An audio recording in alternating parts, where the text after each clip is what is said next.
Дорогие друзья, я сейчас провожу ритуал моей бабушки, переделанный мной немножко для того, чтобы было более понятно и более доступно. Сложности основные убраны пока что. Это ритуал называется языком змеи. Вы слышали наверняка, что ведьмы перевоплощаются, они могут стать то есть похожими на животных или воплотиться в кошку черную, в собаку, еще в кого-то. Однако это не всегда так, просто они могут напустить чары, и вам покажется, что вместо человека стоит перед вами кошка или иной зверь. Вы когда-нибудь слышали, что ведьмы вообще знают язык трав и животных, они их понимают?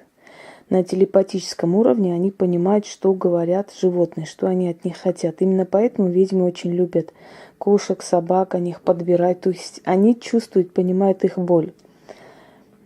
Именно поэтому ведьмы бережно относятся к природе. Они не любят засорять, гадить. Они очень по-людски относятся к окружающей среде. Может быть, с животными они более ласковы, чем с людьми, и животным больше дарят любви, потому что животные не предают, в отличие от людей. Они благодарны за все. Так вот, один из древних языков духов – это шипение змеи. Считалось, что змея не просто шипит, он говорит на языке духов. Вот именно поэтому многие заговоры, многие ритуалы, как мы говорим, нашептать. Ш. Сейчас я буду шипеть, как древняя змея. Конечно, некоторые мужчины меня называли коброй, может быть, они и правы, бедные. Не может, а наверняка правы. Да, учитывая, что с ними вообще в жизни происходило потом. Ну да ладно, об этом, как говорится, это другая история. Но язык змей, шипение, называлось издревле языком духов. И шипением призывали духов, силу. И есть в кавказской магии такой ритуал. Их множество, конечно, но я сейчас говорю о более доступном для вашего понимания ритуале. Называется языком змеи. Так вот, языком змеи бабка моя вызывала определенную силу. Говорила, что это духи змей, как она объясняла. Многие из сибирских знахарок тоже рассказывали, что когда их посвящали, когда бабушка умирала, они видели в печи змей, огненная змея, змея, все время змея, про змею сказано везде.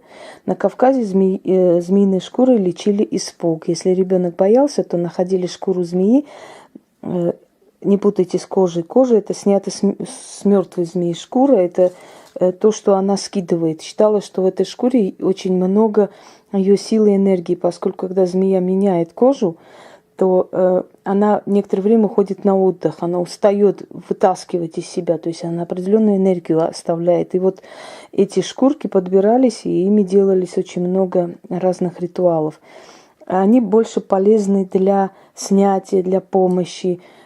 А кожа змеи, снятая с мертвой змеи, она больше подходит для порчи. Подкладывали врагам под порог. Они там кусались, жалили друг друга.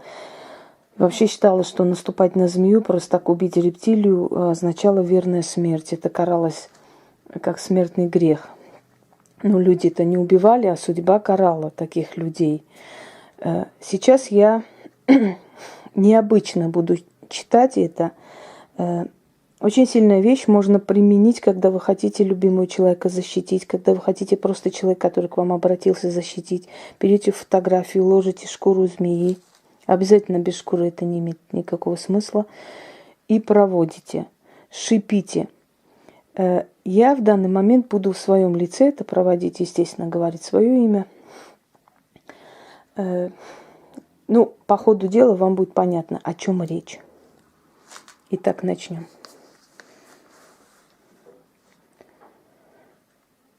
Шумлю, пришумлю, шуршу, зашуршу, чару напущу, время ворощу, силу приглашу, шуршу да шуршу, Шуршу и шуршу, языком змеи мольбу возношу, шиплю и шуршу, мольбу возношу. Язык тот древний, язык тот тайный, дух древней змеи, пробудись во мне. И сила всех змей защипит во мне. Шуршу и шуршу, языком змеи мольбу возношу, шиплю и шуршу. Быть мне мудрее, быть мне хитрее, видеть тайное и щели и нор, заманить врагов, глазами змеи их обездвижить, проглотить, сгубить. Шиплю и шуршу, языком змеи мольбу возношу, духи древних змей в мой дом приглашу, пошуршу, шуршу, мольбу возношу. Братья вы мои хладнокровные, стеклоглазые, мудростью веков одаренные, то жестокие, то ли сонные, но великие, страшноликие. Помогите мне, шуршу да шуршу, мольбу возношу, помощь у духов змеиных прошу. Обездвижьте вы всех моих врагов, насылаю вас, змеиная рать, на тех, кто мне враг, кто желает зла, насылает зло. Ползите внутрь всем моим врагам, жрите изнутри, ядом отравив, давите их всех. Душите их всех, о древние змеи, духи древних змей, шуршу да шуршу, шиплю и шуршу, мольбу возношу, древние змеи, что я попрошу, все исполните, заклято. Энергии уходит очень много от этого свиста изнутри. Постарайтесь много шипеть. Я сказала в полголоса, а вы постарайтесь более громко. Ну, то есть я в полголоса, а вы более низким тембром. Потому что если бы я сказала, как нужно говорить, вы бы не услышали ни одного слова. Вот примерно так шипеть нужно.